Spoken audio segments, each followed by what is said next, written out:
And I'd like to welcome you all to our travel edition of the Lunch Club, where for the month of August, we'll be looking at the voices of West Africa. So we'll be looking at neighboring countries of Benin and learning about these countries that we have not talked about. We've explored Africa in the past quite a few times, but we haven't done many countries from Africa. So I look forward to these sessions for the next few weeks. So, Lou, thank you so much for presenting, and the floor is yours. Great. Well, thanks. I'm hoping that Penfield can participate a lot today because I've never been to Togo. When I worked at Red Cross, I had an employee who was dispatched to Togo for a malaria project, but I've never been to Togo, and probably a lot of folks don't know where Togo is because I didn't know where Togo was. Oh, Alex, are you pointing to it almost right now? There it is. It's that little slice of a country right Mhm. there, right there. We'll be visiting this area. So this country right here, this country right here, this country right here. So we're gonna be in this area for the month of August. And Benin, is Benin the one right here, wedged between Nigeria and Togo? I'm sure it's yeah, I'm sure this is Benin right here. Togo's on the left-hand side. Togo, I think, is the green one right here. And then is this Ghana right here? This one right here? One, yeah, one of the other ones that we've done in the past, we've done Mali in the past. I think it's this Well, L yeah, that's up one. there. Yeah, and then we did do Ghana in the past. So that's why we're doing some new ones for this month. All right, sounds good. Well, yeah, what's funny is Africa is such a huge continent, Huge. and these countries look small on this, in context of the entire continent, but these are actually pretty good-sized countries. Yeah. It's just that Not the continent of Togo's really is so small though. huge. You'll see Togo is quite small, but it has a lot of rich history. So big things come in small packages. All right. Well, sounds good. So here's our agenda, the geography, the people, the culture, the economy, and the overview. So without further ado, Alex, let's let her rip. This is one of our favorites. We haven't done this in a while. So the geography and oh, I remember this guy. Yeah. Let's learn about Togo from our favorite guy here. Hello everyone and welcome to... This is Africa, and here's Togo. Now let's go to Togo, shall we? Carved like a notch in the middle of tropical West Africa, the land we know as Togo was inhabited by various tribes who were later joined by other tribes, but the various ethnicities kept to themselves and there was no big centralized kingdom ruling over everyone. Yet, since there was no writing, information was scarce until the late 15th century when the Portuguese arrived. Togo subsequently became part of the infamous Slave Coast. This was a miserable epoch in which human beings were bought and sold by others and shipped off to work on plantations in the Americas. In the 1800s, slavery thankfully began to die out. Phew! Yeah. Instead, Europeans began conquering Africa outright. This was called the Scramble for Africa, and Africa couldn't have been more scrambled if it were an egg. Togo was taken by the German Empire, who labelled it Togoland. So if you wanted to arrive by ship, eventually you would have to go land in Togoland. Okay, no more of that. The Germans introduced modern infrastructure and pushed for amped-up agricultural production, but during World War I, Togo was invaded by the British and French, who split the country between them. The British bit would later join Ghana. In 1960, Togo gained its independence, and the following year, Sylvanus Olympio was elected the first president. So after that, everything was good. Oh, wait, he got assassinated. This guy ran the show from 1967 to 2005, when he died. He was succeeded by his son, who also mysteriously kept getting elected. The people finally rose up against it all, and the result was... the same guy got elected again. Togo today has a low level of human development with an agrarian-based economy, and a lot of work will be needed to get things going better, and let's hope that happens. But as for me, it's time to go. Bye-bye! Lots of great tidbits in that video. If Pamphil's near you, Lou, maybe if you could take 30 seconds to introduce yourself and maybe what you thought of that video. Yeah, Pamphil, what did you think of that? I mean, you're from that country. Was that accurate? Or you're from the neighboring country? Yeah, definitely. That was pretty accurate. I was wondering, where did you get that video? Yeah, YouTube. Pamphil, Oh, yeah, great.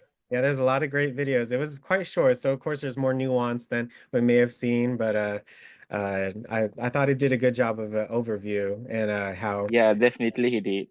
He did. And we are wondering, the same guy that got elected over and over again is going to be to be elected one more. Yeah. Mm, yeah, we're Yeah. And Togo actually is a great is actually a great country, and the south is actually a coast south. uh-huh. So like, Yes. yeah, so the whole south is actually a coastal south. So they have the largest port and the most biggest and I mean biggest airport in the West Africa actually. So they have a lot of resources there.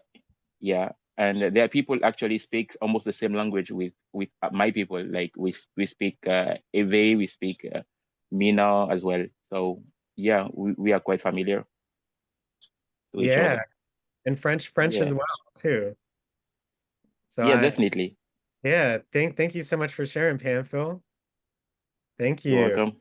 Any other quick thoughts before our next video is a little more in depth, and it goes into all the history and geography and a little bit of the culture. And I'm really looking forward to the video after this one as well for our crafters on the call. But any quick thoughts on the video? Just Um, I might want to ask. Uh, Hemphill shared one of the most heartfelt stories I've ever heard about the slavery Holocaust in Africa, mhm. where he actually identified members of his tribe that were in Mississippi. Um, do you have a minute, Penfield, just to share that story with the group? Because, Benin was the center of this whole slave thing, and you have family members that were taken. What can you say about that, Pamphile? Yeah, great. So most people think that the slavery was actually the beginning of our story, but no, the slavery was not the beginning. Before all these countries, I mean Benin, Togo, Ghana, Mali, and Senegal, we were Nigeria, yeah, we were all only one and the same country. So we were all only one and the same country. So we were actually the only empire that really stood against all the colonialism. I mean, people, and the Portuguese, the French, and all of those people that came. So after the Berlin Conventions, that's when all these countries got split up. Yeah, and that came with the slavery stuff, and Benin was actually the center of those. Yeah, and we actually enjoy the most worst part of it. Yeah, because like our own people were actually the ones selling our people out. Okay, our kings were the ones selling our people out just because they wanted to gain maybe power, they wanted to gain I mean ammunitions or guns, all of those new technology about the war back then. So yeah, we ended up having our people being killed and being deported.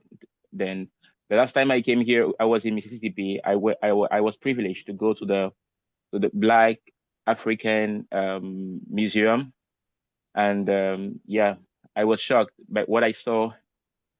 But anyway, I was really moved by that story. But I think that that's what really kept us improving and growing today as a developing countries. The same thing happens to Togo and Ghana as well. Yeah, I hope like in a few days, I mean, few more days, you'll be able to discover all those stories. And yeah, I'll keep the remaining one for my turn, maybe on the 21st, on the 27th. I don't know. I believe so. Then I will share with you the great part of the story of Benin. Yeah.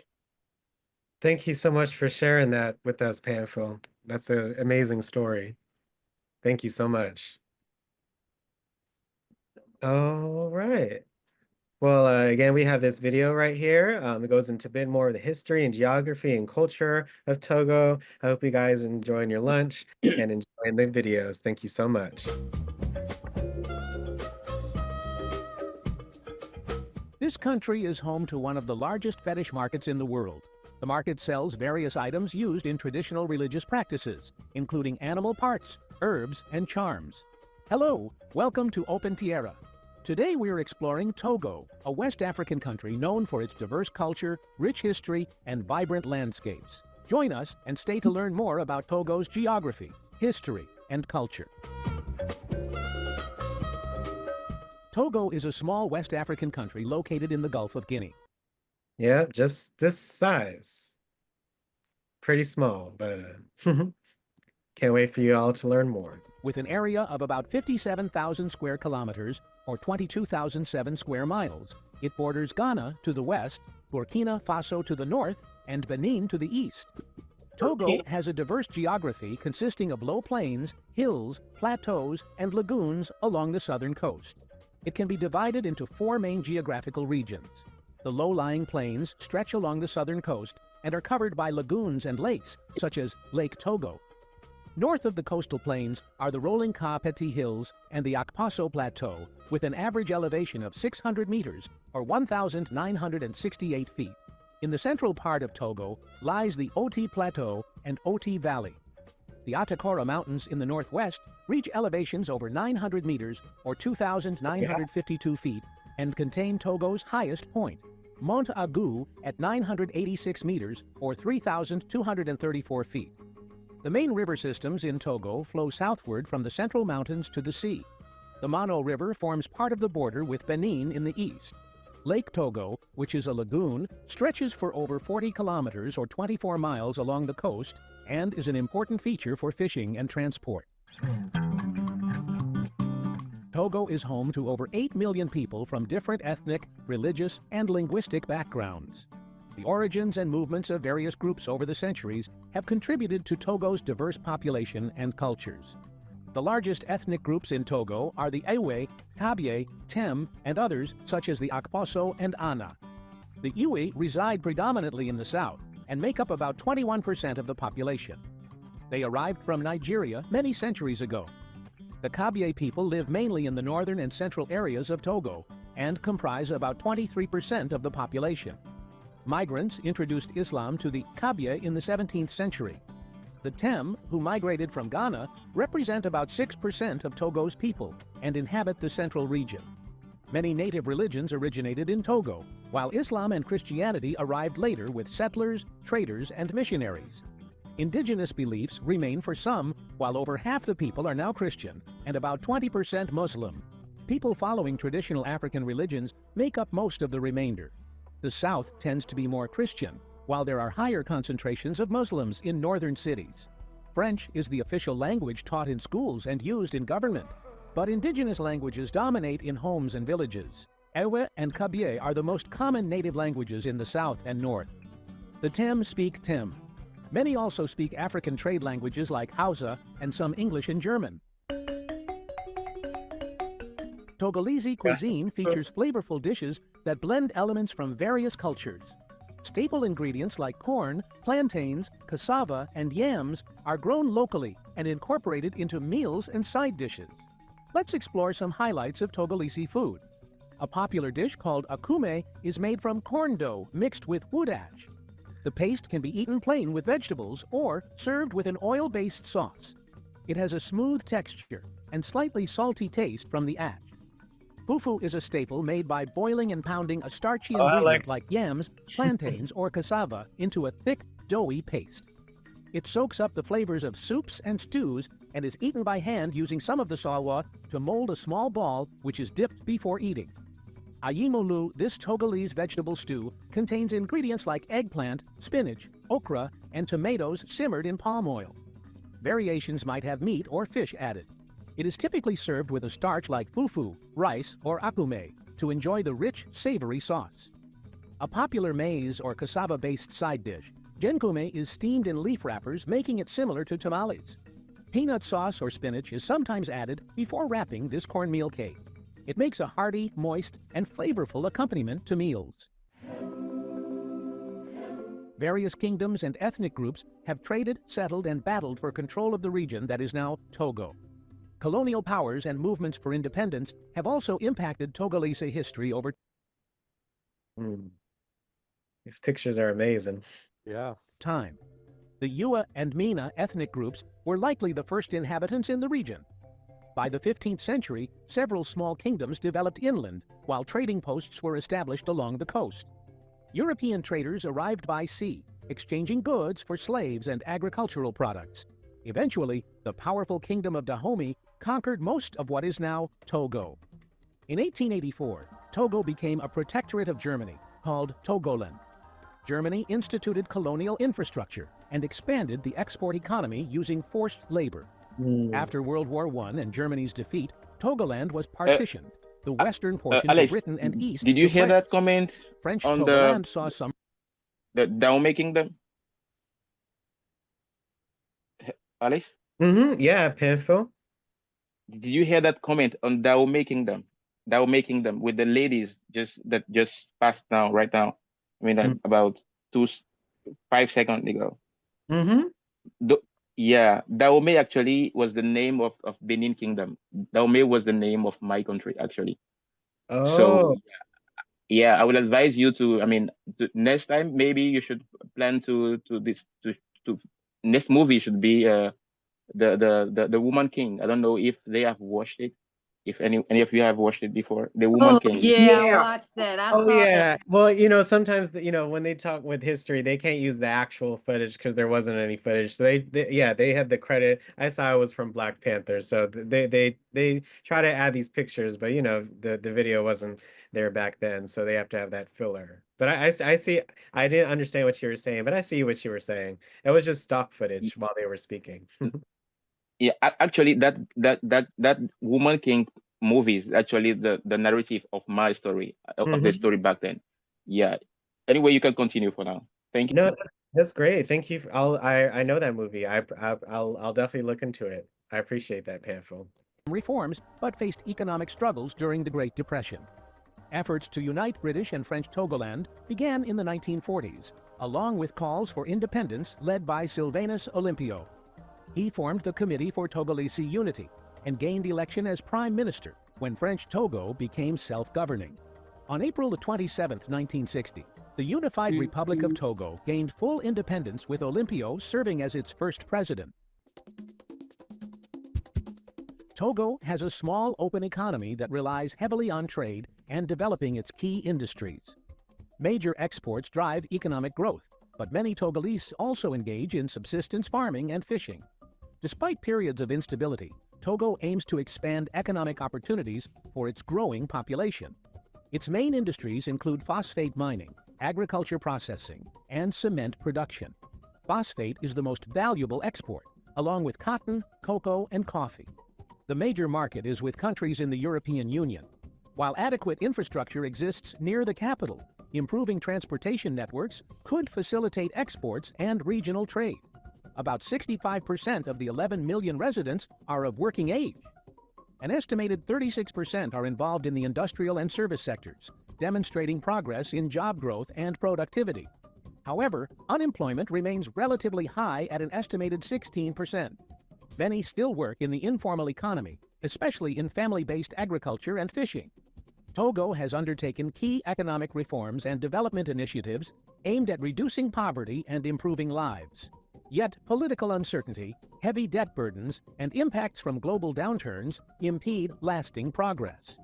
Dependence on a few vulnerable exports leads to price fluctuations. Expanding the private sector, agricultural capacity, and education can make growth more resilient. Today, their GDP sits at $8.4 billion.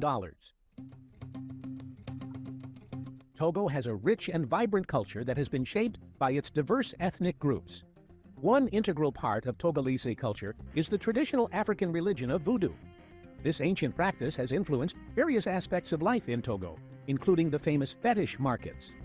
Voodoo originated in West Africa thousands of years ago and continues to be widely practiced in Togo.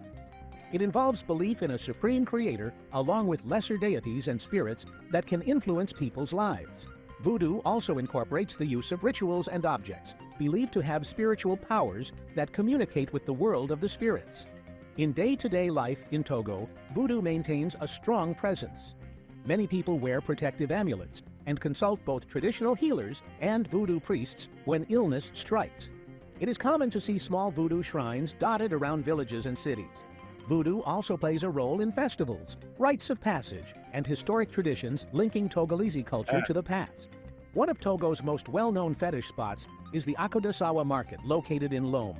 This hugely popular market teems with rows of stalls brimming with all kinds of mysterious ingredients meant to serve the diverse needs of voodoo adherents. Visitors gaze upon animal parts like leopard skulls, black cat heads, vulture feet, and hyena skin. They can also observe traditional herbal extracts, potions, and talismans prepared by renowned priest healers who practice their rituals secretively behind the stalls. The pungent smells, intriguing displays, and loud bargaining offer an utterly immersive cultural experience. Locals and tourists alike will gain insight into ancient beliefs still thriving through the vast array of fetishes radiating spiritual resonance according to practitioners from this strange yet captivating market. If you enjoyed this video on Togo, you'll love this next one. Lou, any thoughts on the video? I really enjoy the aspect of learning. It's Christian, Muslim, there are all these different religions in one place. I thought it was just so interesting, and the fusion of all the cultures, like in the food and but any thoughts, Lou? And then the Yeah, group. I would love for Penfield to comment, but one thing I noticed in my travels in Africa, many countries, not just one or two, is that although the primary religion might be Christianity or Muslim, there is like this background religion, like voodoo or others, that people have still pay very strong attention to, like people being cursed. There's a lot of fears of being cursed, and it's not just in Togo, and it's not just called voodoo, but it's similar to voodoo. I'm curious with Pamphile. Pamphile, what do you think about that? Do people still That's so adhere funny. to the fears of voodoo and Saturday being night. cursed You and know this that? kind of thing? It would have been fun if they was in there together. I think they do because voodoo and hoodoo also comes very prevalent in the Virgin Islands. Yeah. And they get, my boss was from Togo, and he really wore some kind of talisman around his neck. And I asked him about it once, and he said, I don't want to talk about it. Right. He said, I don't want to talk about it. And I was like, why? It's interesting. He said, don't touch it. I don't want to talk about it. Well, maybe that's why Penfield's being so quiet right now. Penfield, what do you have to say about this? Who, Pamphile? Actually, Yeah. yeah, I yeah. don't know. Don't Probably. worry. No, don't worry. I'm not going to keep quiet. So voodoo actually, for me, I don't know for the other countries. I mean, for my country, voodoo is a culture. Okay, is a culture that all of the Beninese they know about, and actually, for it might be useful. Every 8 to 10 of January of every year, we have the feast. Like we have the world. I mean, the global ceremony for voodoo. So all our people from all over the world, from Brazil, from USA, from Europe, from France, all of them come back to the house. I mean, they all come back to Benin, like to celebrate with us. So voodoo is a culture. Yeah, there are some rumors around voodoo that says that voodoo actually is a bad something, is bad, and people use it to harm other people. Yeah, that is true, of course. But voodoo basically was not meant for that. And if you use voodoo to harm any other people, definitely it's going to fight back at you. That's what most people don't know. So I always tell people that don't be scared of voodoo, because voodoo is not going to do nothing to you until someone from your family or from your ancestors collaborate with that person. So that's how it is.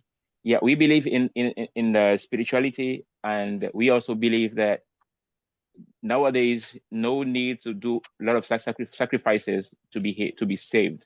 We have received Christ, yes, but we still believe in our culture, because for us, it's a culture, it's a tradition, it's not a religion. Yeah, for Benin though, but I don't know for other countries. Oh, thank you so much for sharing, Panfil. This is amazing to hear that experience. Thank you so much. You're welcome. But by the way, there is a religion attached to that. That is Fa.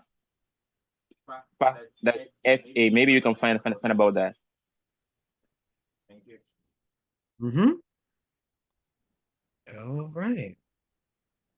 Lou, All right, well, let's learn a little bit about the Kente Weaving Workshop in Togo.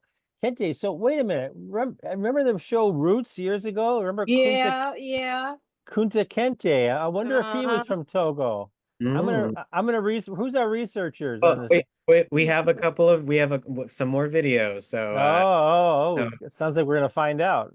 wait, again, definitely, I hope you're inspired to research and learn more. But yeah, we got quite a few videos left. So yes, yeah, that's the great thought, Lou. Wow.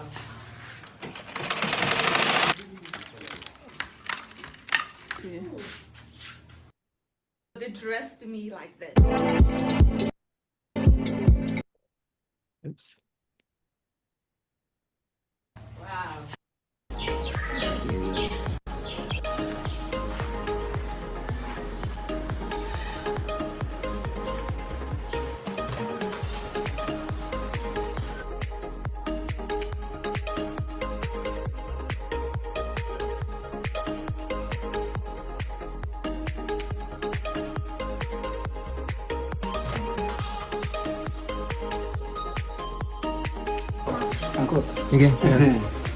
Then the break the break that fascinates me the most. Guys, okay, so we are here again. This time not in Ghana, I'm in Togo, and this time we are going to learn a different kind of print. In Kumasi they usually do the kente fabrics, but right here we are going to learn about how they do the scarf, and right when they do the scarf, how they turn it into a full-size cloth, and from the full-size cloth they then sew it, or whoever buy it, you can sew it into any style you want, but it's popularly known for the bata kali, the one you wear and then you turn around and look good. So we are going to learn the process of it, so don't go anywhere. Let's see the difference. I mean, let me know if you can tell the difference between this and what you saw in Kumasi if you watch the video. Stay tuned, subscribe, like, and then what is he saying? And then now I'm doing my left. Go back. Okay. Then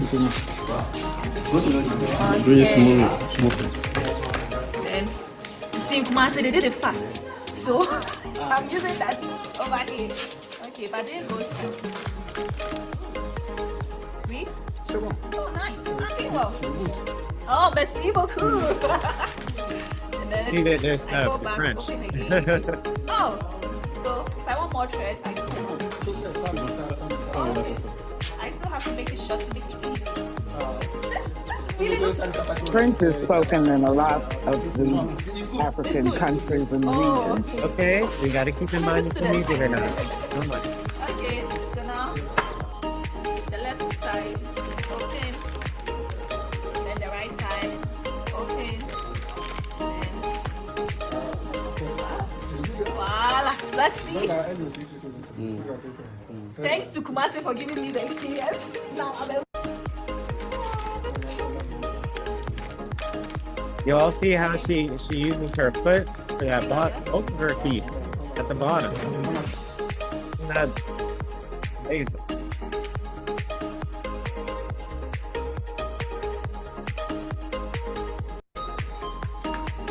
It's like a metronome, or an actual regular sewing machine, right? Look how fast. Wow. See, this is what they weave into. These are different patterns, and this is one pattern.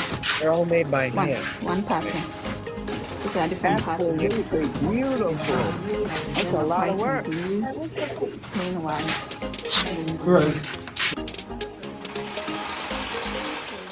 Oh my goodness, look. So right after the weaving, this is where they bring it and then sew it together to form a fabric or to form any style or design you want, as in a full dress or a cloth or a batakali or however you want it. So yeah, continue to enjoy the video. That's So they do this kind of, do the colorful, kente pattern just like we do. Their specialty is this colors, which is equally nice. And all that. So that's what we saw the man sewing. So right after weaving, he does the sewing, and this is where everyone displays their product to sell. I like that black and white shirt. So everyone own their own shop. See what I was saying, Batakali? Dance, dance, dance.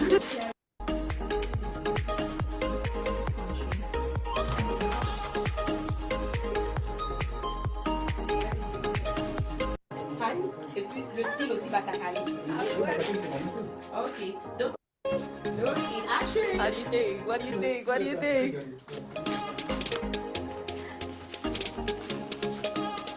See my wife. She's all messed up. Just like I am. I can't wait to show you the finish. See? Put it on yourself and then head stuff. Oh, wait a minute. Welcome to the motherland of Togo. If it's you people, send me money, let me buy it. It is, look. Isn't it amazing they can go from here to here? Any thoughts on the video of Lou, seniors? Any thoughts? Hey, Alex. I noticed the weaving with her feet. I just recently found out that Polynesians from Hawaii also do weaving with using their feet too. Wow, yeah, a lot. That's this pic. You have to have so much hand-eye and feet coordination. I mean, Yes. that's amazing. Yeah. They're so gifted. And what do they use for dye? How do they dye these beautiful Probably fabrics? like flowers or plants, but again, I think Panfil can speak on that, but also Lou too as well. I'm not sure, but I was wondering, how do all these cultures from around the world all come up with like the same invention, this loom thing? Yeah. I'm going to research that while another video is playing. I'll let you know. Yeah, but I hope you enjoyed this part of culture. Yeah. I love seeing how Yeah. clothes come into fruition. Any thoughts, Panfil? And the different May I come in? patterns are so exciting. How do they get such beautiful straight lines in the vertical designs? And they make beautiful colors too. Well, that's what I was talking about for the dyes. Yeah, the dye, the plants, and so forth. Yes. Yeah, actually that's great. So this is part of West African and West African culture, and this is originated from Ghana Oh. back then. Yeah, from Ghana. So then it now spread across the West Africa. People from Mali does it, Benin does it, Togo as well does it. So back then our main activity and main export product was cotton. So what we do, so when the slavery stuff came, that part of creativity was the only thing our people had back then to take to the wherever they were deported to. So when they arrived, those are the first activities they engage in doing, like cultivating cotton and other crops. You understand? So from that, they now discovered how to process that cotton into uh, how to say Fabric. thread into thread first. So using that thread, they now begin to make the fabric. So Okay. yeah. So few of the people that we are able to return home after so many years, that's what they came with. So they return with this technology that they discovered, and that's how they begin to do all this fabric with it. So till today, even though we have the modern machinery, we still prefer to do it this way. Yeah, and that is one part of the art and culture as well. Whenever you visit any of the country, Togo, Mali, or Ghana, even of Benin, you are definitely going to see this kind of clothes. Yeah, it's amazing.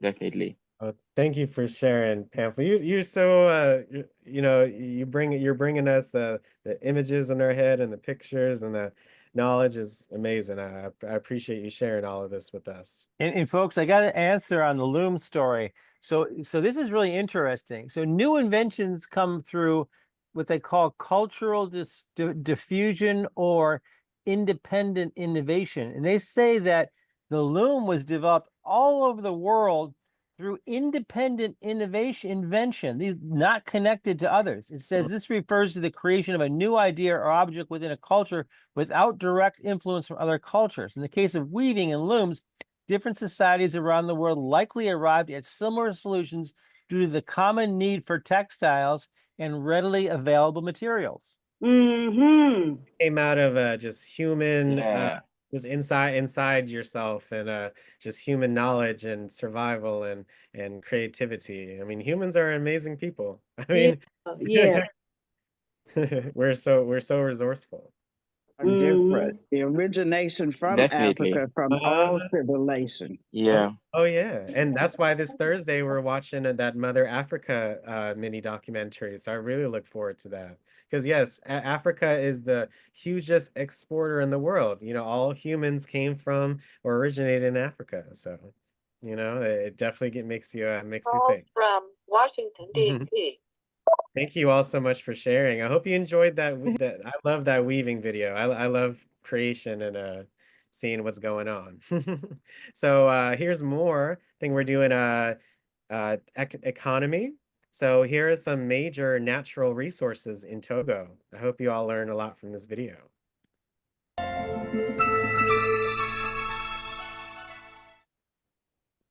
Hello, welcome to BioGreat TV. If you're new here, please subscribe and turn on the notification so you don't miss our next video. Major natural resources in Togo. Togo is a country in West Africa bordered by Ghana to the west, Benin to the east, and Burkina Faso to the north. It extends south to the Gulf of Guinea, where Lomé, its capital, is located. The capital of Togo is Lomé. Togo is one of the smallest countries in Africa, covering just about 57,000 square kilometers. It has a population of about 7.6 million. Although Togo is a small country by many standards, it boasts of numerous natural resources within its borders, ranging from arable land, beautiful scenery, minerals, forests, among others. Arable land. According to CIA World Factbook, 5.2% of Togo's total land area is arable using 2011 estimates. A wide range of crops are cultivated on this arable land, which is expected in a country where subsistence agriculture is commonly practiced. Some of the agricultural crops include coffee, cocoa, cotton, cassava, yam, beans, corn, rice, sorghum, and millet. Both cash crop and food crop production in the country employs a significant proportion of the country's labor force and contributes about 42% to the country's GDP. Cocoa and coffee are the major cash crops in the country. These crops are cultivated primarily for export to other countries. Cotton production increased significantly in the 1990s, and by 1999, the output of cotton in the country was about 173,000 metric tons.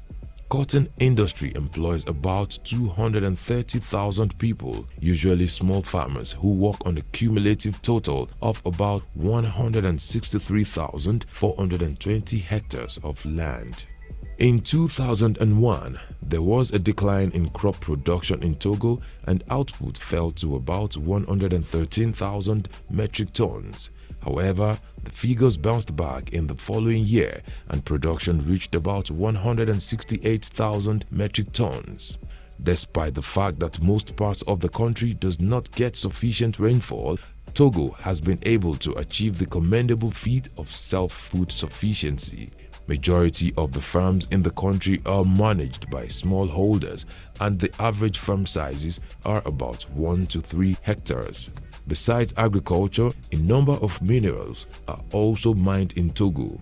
Mining in Togo is focused on the extraction of phosphate. The small country ranks as the 19th largest producer of the phosphates in the world. However, phosphate is the most prominent mineral mined in Togo, as the country has approximately 60 million tons of this mineral in reserves. The mineral is naturally found in rocks which contain a high concentration of phosphate minerals, and they are further classified into different types like triphyllite, monazite, hinsdalite, vanadinite, and erythrite. Togo's output of phosphate contributed about 7.5% of the total country's exports in 2013, and the output was about 1.2 million tons. There are numerous phosphate mines in different parts of the country, and the Ministry of Mines and Energy manages all the mining activities in the country. Also, Togo has considerable limestone deposits, most of which are found just outside Lomé, the nation's capital. The limestone is mined from quarries, which are excavated pits from which the rock is obtained. In Togo, limestone has been mined for years under the control of the Ministry of Mines, and the abundance of reserves has ensured a steady rate in annual production. Most of the limestone produced in Togo are used in their construction industry, especially in the production of cement and other construction materials like mortar and slaked lime. Some believe that Togo should also be rich in gold because it is the immediate neighbor to Ghana, Africa's second largest gold producer. However, more focus is placed on the mining of phosphate, and gold mining is not so developed, but there has been a recent increase in gold mining activities in the country. Today, Togo exports quite a sizable amount of gold each year, most of which is mined by small-scale artisanal miners from different locations in the country. Togo is home to a number of relatively small lakes, the biggest of which is Lake Togo. Lake Togo is the largest natural body of inland water in the country. It is a shallow lagoon separated from the ocean by a narrow strip of land. The fish in the lake are of both marine and riverine origins, and the most common species are tilapia and the catfish.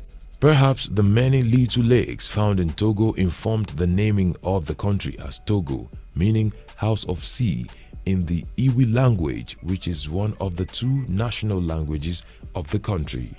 Other important minerals in the country include diamond iron ore, gypsum, bauxite, manganese, zinc, rutile, and marble, but production has not started. Which have we missed out of these resources? Let's Hope you guys enjoyed looking at all the rich natural resources, and that was so interesting. Any thoughts? The gold, I didn't know that about Ghana, the second largest gold originator. Did you know that, Lou? I sometimes watch the Gold Show on Discovery Channel, and they have that guy. What's that weird guy's name? And he's got a Ghana gold mine going. That's the closest I've ever gotten to Ghana gold. What's Yeah. that guy's name? You guys, anybody watch that program on Discovery? It's about gold mining. Schnabel. His name is Schnabel. A pretty unusual looking guy. And any other thoughts from the group? Anything interesting from the video? Well, I didn't know what arable meant until I just looked it up. It means land that's used for crops. And I heard the word hectare before, but I wasn't sure of the meaning. But it says that it's the size equivalent of 2 football fields aligned vertically. So that's pretty big. Interesting. Yeah, Mhm. hectare. Yeah, I shared the arable definition in the chat too. So yeah, I Right. when I saw it, I was like, oh yeah, I've never really, they don't use that word too much, so Yeah. that's good. And when he said 57,000 square kilometers, I did some research. It's approximately the size of West Virginia. Yeah, so Wow. it's really not that big, but But as you can Well, see, there's a lot to it. my daughter's good friend is from Ghana, and she's going there this week. I think she left today. I'm going to tell my daughter to tell her to bring us back some coffee. oh yeah. Oh Yeah, yeah, I think they mentioned that in the video, or even some clothes if she can. That would be great. yes, coffee or cocoa. Mm-hmm. It's amazing. I had no idea they had so many natural resources. Well, Like, yeah. yes, Mm-hmm. phosphate, limestone. Oh my gosh. Go. Yeah. Mm-hmm. Gold crops, lots, land. There's those, the lakes, just it's there's definitely more than meets the eye. Mm-hmm. Um, I think they have a big crisis with malaria though too on the downside.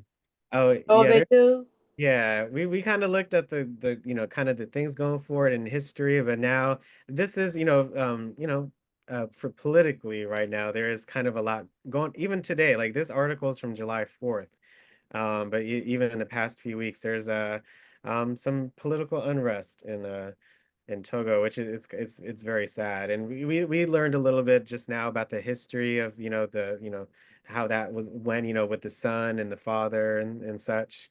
So this video right here, it's very real. This is what's happening in the world right now. So Mm-hmm. Wow. Once a rare sight in Togo's capital Lomé, protests are becoming frequent. The government, led by Faure Gnassingbé, banned them 3 years ago. He's ruled for 20 years. Recent constitutional changes allow him to stay in power for life. Demonstrators want him to go. He should step aside and let someone else lead. You can't keep ruling us by force forever. Let someone else prove what they can do. Demonstrators blocked roads all over the city and in several other towns after activists called for 3 days of peaceful protests starting on Thursday. The rising cost of living has also fueled discontent. Togo's the 10th poorest country in the world. All we want is for Gnassingbé to step down. We'll keep protesting, even after 3 days, until he finally leaves power. The crackdown by police and soldiers hasn't kept people off the streets. Amnesty International says dozens were arrested and many tortured following demonstrations 3 weeks ago. The government says it hasn't received any official complaints of torture. But it's something the regional bloc ECOWAS has frequently condemned Gnassingbé's government for. His rule followed that of his father, Gnassingbé Eyadema, who was in power for 38 years. Hundreds of people have been killed and thousands forced from their homes during decades of crackdowns on dissent. Last month, a popular singer, Amron, called for people to mobilize against the government in a social media video.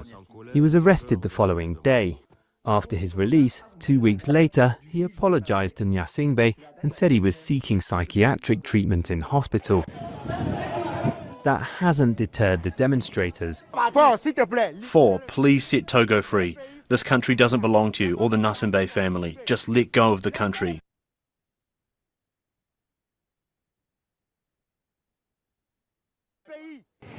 The government said anyone spreading false information or causing disturbance will face the full force of the law.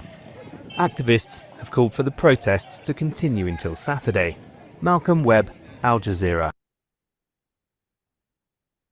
yeah, Togo protests signal youth anger at dynastic rule, but is change possible? Kind of like what's going on here with the exportation of people. But yeah, again, this is just really what's happening, and I hope it's just a phase, just like in life we have phases, and but it's so 38 years and then 20 years by, the family. That's unprecedented. Well, for us over here. But this is a look at what's going on right now. Again, not forever, but just what's happening right now. That's unfortunate when you think about their rich natural resources, and then they're the 10th poorest country in the world. You know, it's paradoxical. I was literally going to say that next, Yvonne. And that's the story for many countries in Africa too, which is it's so sad. You know, they have these rich resources, but yet the people are poor. The gap between the rich and the poor is. Yeah, we'll take a look at some of the overview, but as you can see from the video, change is gonna come, but. And we don't know what's going on. I get the post every day, but I don't see a good international reporting, on what's going on around the world. Yeah, you gotta use that Safari Use Safari, yes. and check out even TV. They have many different channels like the world news and things. That's where I listen to if I want to learn what's going on around the world. But yes, here it's mainly the things going on here in the US. You got to really research and see what's going on in other places, and you'll see there's a lot going on in the world. We're here in DC, but there's so much a bigger world out here. Yeah, I was researching the poorest countries in the world when they said it was the 10th, and yeah, it was actually pretty sad. Of the top 24 poorest countries in the world, 23 are in Africa. Oh, wow. They are. And then one thing I'll say though is that the list changes. So it even changed within ChatGPT when I asked it the top 10, the order changed. But in general, the African countries by far have the greatest poverty.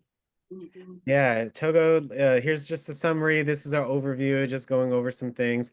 Togo is a low-income country with about 8.5 million people. It's a coastal nation, and it's home to the only deep water port in West Africa, as Pamphil said. So in Lomé, life expectancy is about 63.5 years. High disease burden from both communicable and non-communicable diseases. There's a increase to about 13.8 million people in 2043. About half the population will be in urban, about half will be in rural. Significant growth in GDP, but there's going to be a continuous struggle with the poverty rate. So there's even with the growth in GDP, there's they're forecasting for that to happen. So it's life expectancy higher and lower infant mortality. That's good. Education scenario. So I like this side. It goes over kind of the things that are going on. And then here are some general facts as well. So I'll share this link in the chat. I think this is quite interesting. So I think we can take it from the bottom here. But Lou, how about you read through these fun facts right here? Sure, yes, sir. I've been researching countries right now.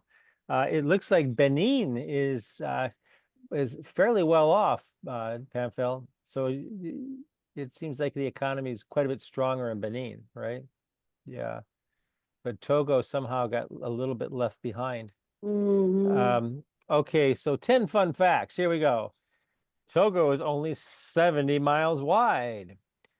Some of Togo's most exported products can be found in most grocery stores, including avocados, soya beans, coffee, cacao, cocoa.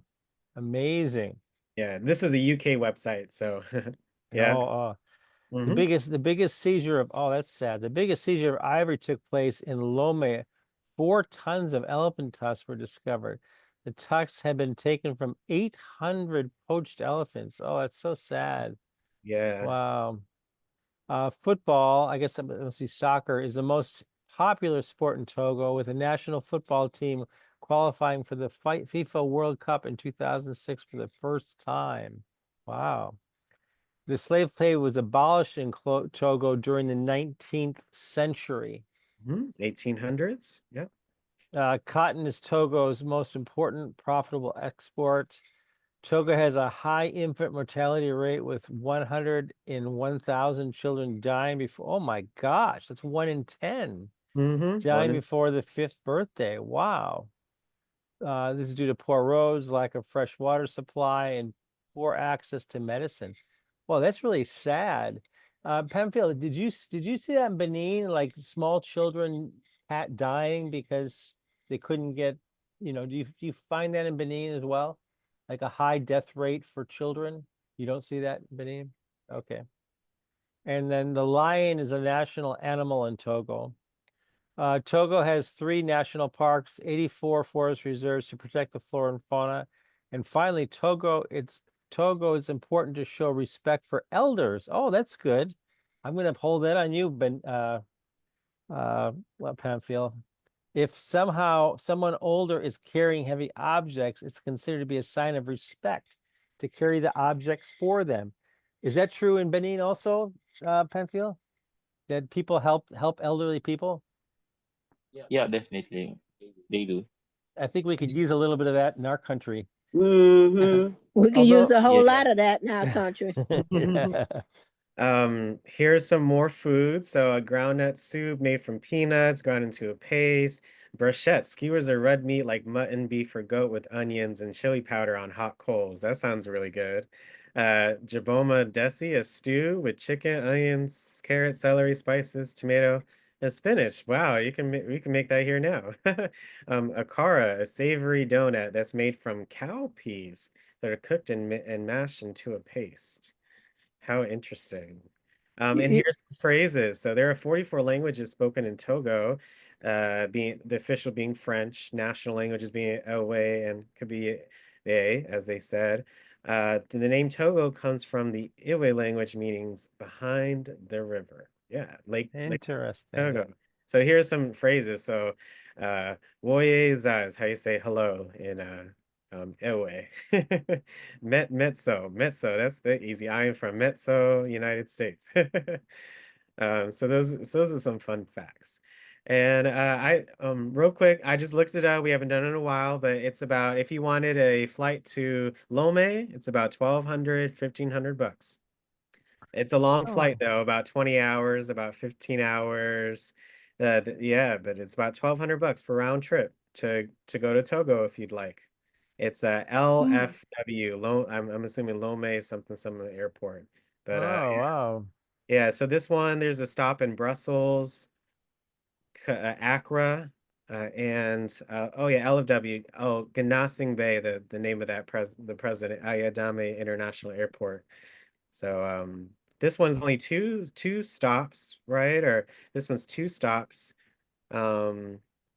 And shorter. Wait, yeah, shorter, about 2 hours shorter. And this one's only 1 stop. 1 stop. So there, if you want to go to where is Blaise Diagne? What DS says, Dakar. So you could do 1 trip for 15, a round trip, 1 stop, 1,500, and go straight from Dakar to Togo. Great research, Alex.